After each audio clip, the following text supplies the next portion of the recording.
Hello kids, good morning, Namo Buddhaya. Jumpa lagi dengan Teacher Ratna pada pembelajaran tema 1, subtema 3, pembelajaran 1. Sebelum kita memulai pembelajaran kita hari ini, Teacher ingin bertanya bagaimana kabar anak-anak Teacher hari ini? Semoga anak-anak Teacher dalam keadaan sehat dan tetap semangat. Sebelum Teacher menjelaskan materi pembelajaran hari ini, Teacher akan menyampaikan tujuan pembelajaran. Adapun tujuan pembelajaran kita hari ini, yang pertama, dengan mengamati gambar contoh finger painting, siswa dapat menyiapkan alat dan bahan untuk membuat karya finger painting dengan tepat. Yang kedua, dengan mengamati contoh poster urutan mencuci tangan, siswa dapat menemukan informasi mengenai cara mencuci tangan dengan benar serta menerapkan dalam kehidupan sehari-hari baik di rumah maupun di sekolah. Yang ketiga, dengan mengamati gambar cara duduk saat menulis, cara memegang pensil saat menulis, dan cara meletakkan buku saat menulis, siswa dapat melakukannya dengan baik dan tepat. Agar tercapainya tujuan pembelajaran kita hari ini, materi pertama yang akan Teacher sampaikan adalah melukis dengan jari atau finger painting. Nah anak-anak, pernahkah anak-anak Teacher melukis dengan jari? Perhatikan gambar di samping. Pada gambar di samping itu adalah contoh lukisan yang dibuat dengan menggunakan jari. Melukis dengan jari itu disebut juga dengan finger painting. Nah anak-anak, saat anak-anak Teacher melukis menggunakan jari, bahan-bahan yang anak-anak Teacher perlukan adalah cat warna atau pewarna makanan, lalu kertas gambar, dan wadah untuk cat. Tugas anak-anak Teacher hari ini, buatlah lukisan menggunakan jari tangan anak-anak Teacher, kerjakan di buku gambar. Boleh gambar hewan, tumbuhan, atau pemandangan, dan dikumpulkan minggu depan ya anak-anak. Tugas anak Teacher selanjutnya, kerjakanlah soal yang ada di samping Teacher di buku latihan tematik anak-anak Teacher. Nah, sekarang buka buku tema 1 diriku halaman 76. Lalu perhatikanlah gambar yang ada pada halaman tersebut. Pada gambar tersebut terlihat Udin dan teman-teman telah selesai melukis dengan jari. Mereka sangat senang melukis dengan jari karena mereka bisa menggambar apapun yang mereka inginkan. Selesai melukis, Udin terasa lapar dan Udin ingin makan. Tetapi tangan dan kaki Udin sangat kotor. Apa yang harus Udin lakukan? Ayo anak-anak, kalau tangan anak-anak Teacher dalam keadaan kotor dan kaki anak-anak Teacher juga kotor, apa yang harus kita lakukan?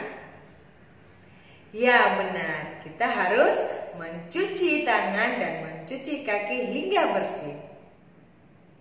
Mencuci tangan dan kaki adalah salah satu cara dalam merawat tubuh agar tubuh kita tetap sehat dan terhindar dari penyakit.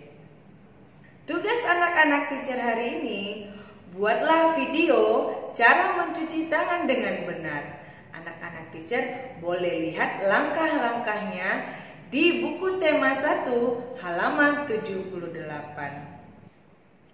Selain mencuci tangan dan kaki, cara lain dalam merawat tubuh yaitu dengan menjaga sikap tubuh saat menulis.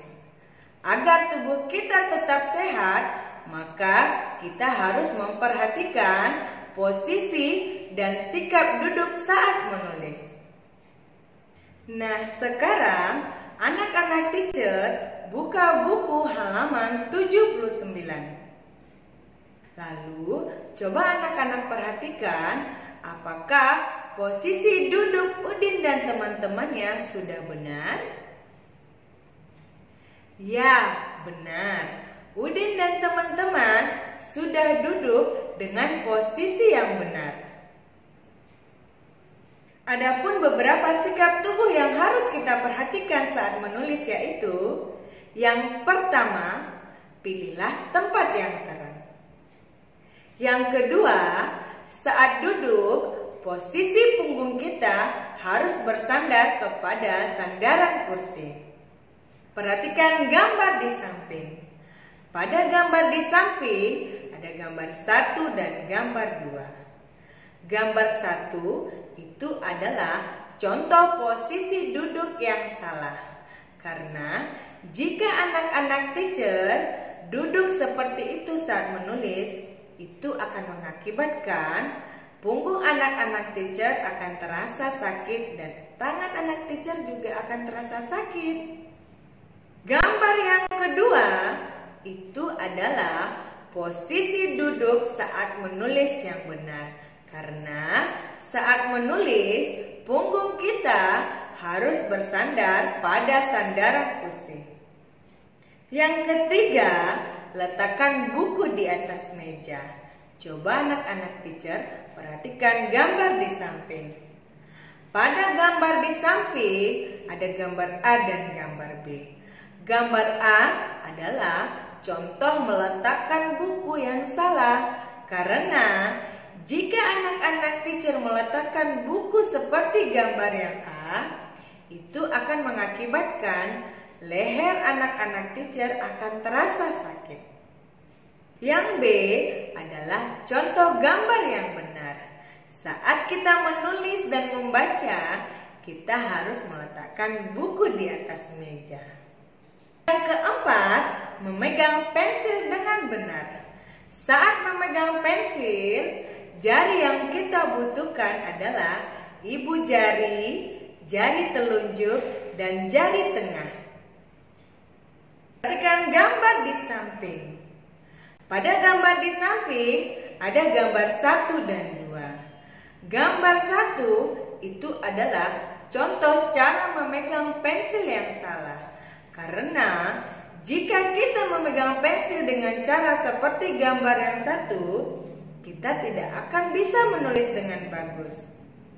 Gambar yang kedua itu contoh cara memegang pensil yang benar.